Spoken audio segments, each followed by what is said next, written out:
結果係咪？自從308佢哋執政咗呢個雪蘭莪州嗰陣時係咪？好多嗰啲慈善社團咧就諗住，行動黨佢哋真係做到嘢，我就請你參加你行動黨嗰啲宴會啊！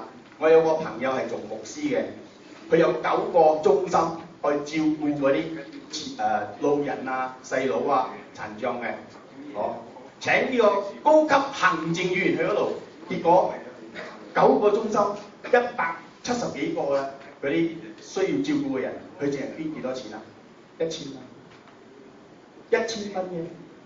各位，你知唔知佢喺我哋受苦地區啊，捐錢俾回教黨幾多錢啊？15千喎。